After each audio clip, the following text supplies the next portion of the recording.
normal and comfortable for them after this day, which is a day they prepare for, but a day they hoped would never come. But unfortunately, here at Apalachee High School, it came for them at 9:30 a.m. this morning. So unnerving for so many people. Dave Markoff, thank you very much. We want to bring in Katherine Schweit now. She's an author and former FBI agent and attorney. What's interesting, Katherine, is that, you know, parents are going through such a horrific situation today at that school, trying to find their kids, the students, but other parents worry about their own kids at school, wondering when something like this might happen to them. What are the first steps here as far as the guidance parents should give their kids about things like this?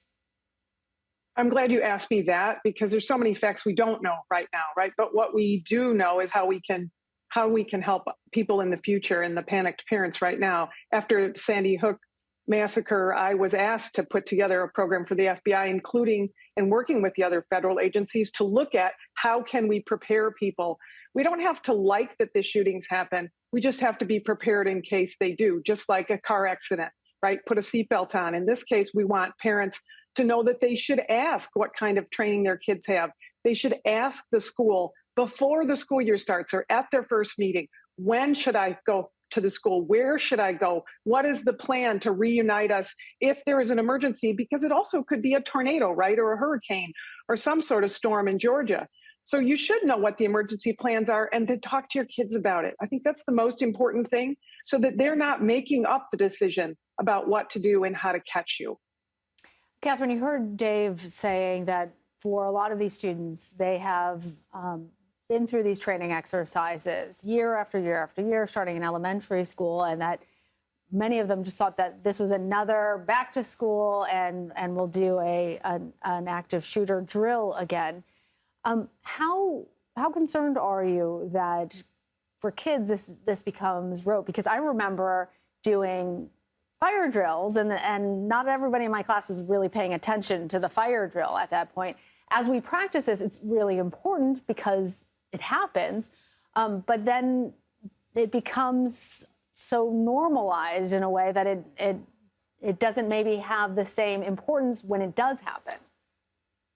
You know, I like that you say that, because, you know, we haven't lost a child to a school fire since the 1950s in Chicago, but we still run the fire drills, and it is a sense of normalization so that it doesn't raise your level to hysteria every time. And I don't like that we have school shootings, but the idea of being prepared is being ready to respond and then to be able to bring calm back into your life. So the reality is that even though I will say that of the shootings that we have in the United States, these types of shootings are less than 1/100% of all shootings, right? It's a very infinitesimal amount of shootings that we have, but they of course get outsized news coverage.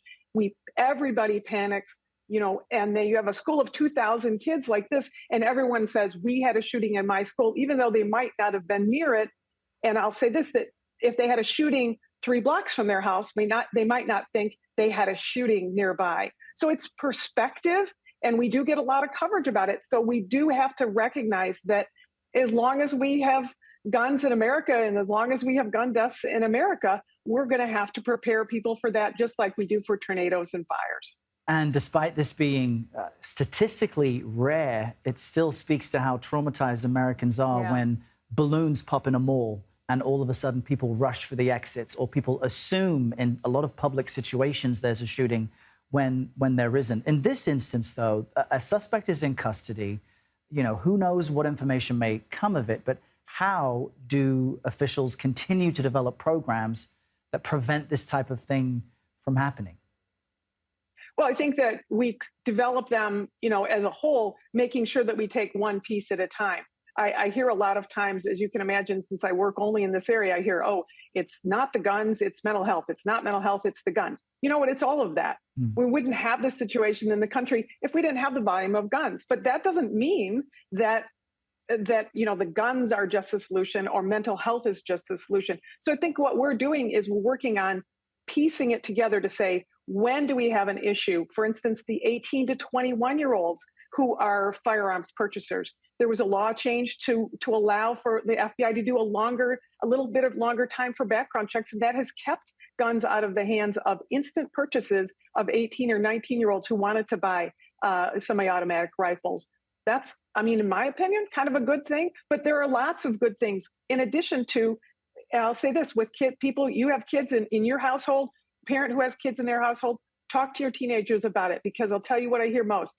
FBI research shows that in the active shooter situations of the FBI research of 60-some shooters, 92% of the school shooters told another school student about the shooting, and that student, for some reason, didn't tell other people.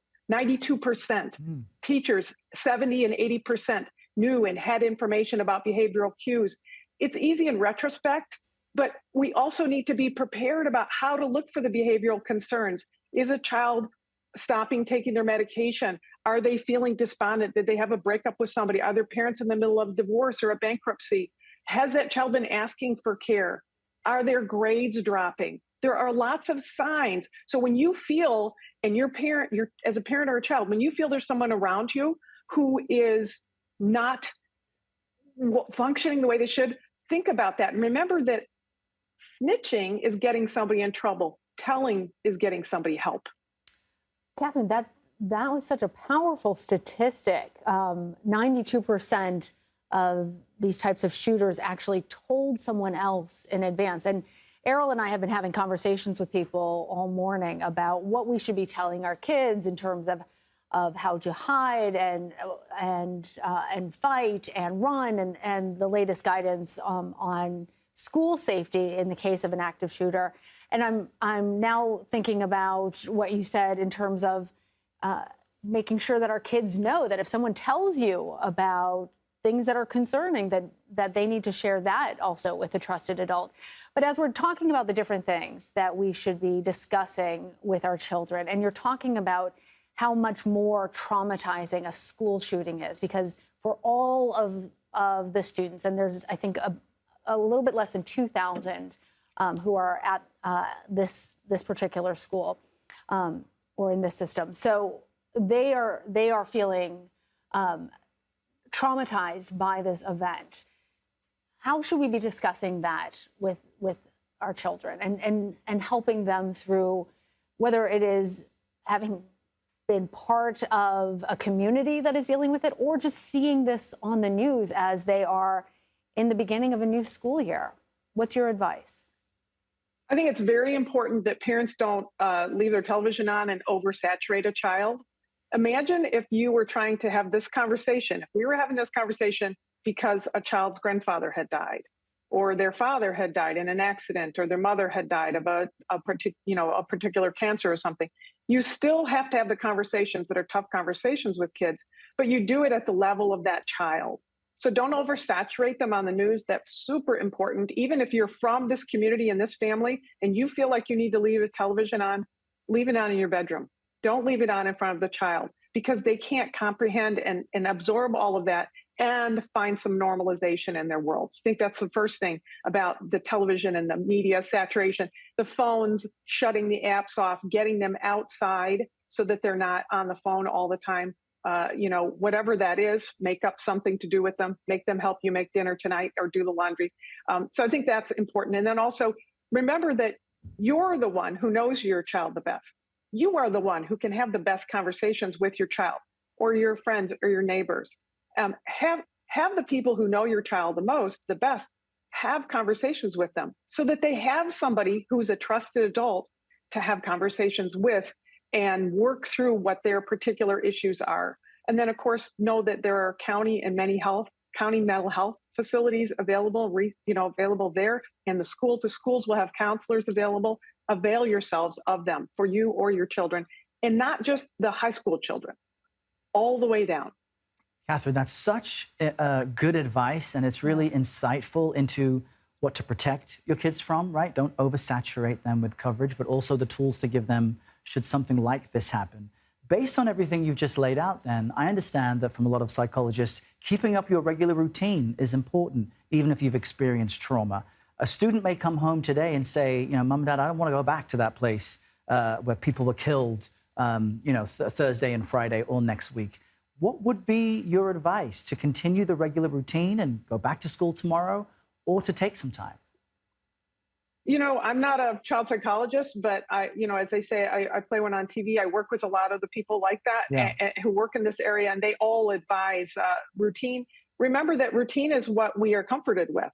You know, when we go to somebody's house who we know, we already know what to expect. So even going to school, they're going to see the people who they know that maybe they left in a trauma situation at school, and they maybe talked to some people on their cell phone or over the phone or texted back and forth. But when they go back to school, they're going to see the people who they know, who are their comfort level, the teachers who they know, who know how to deal with them on a daily basis. Routine is very important when you're trying to recover from trauma, because it gives you things to not have to overanalyze and whether that's a good idea or not. If you move them someplace, right? If you drop them out of school, they lose every sense of normalcy in their life at a time when they don't have any choices about the things that are abnormal. And important to watch your child for all those cues, because every child is obviously different. Really appreciate having your experience and your insight into all this. Want to shift gears a little bit and talk about the investigation that's now unfolding. So we know local police are on the scene. FBI is coordinated with them. The governor has pledged all necessary support. The White House says that they are watching as well. A suspect is in custody. What happens now?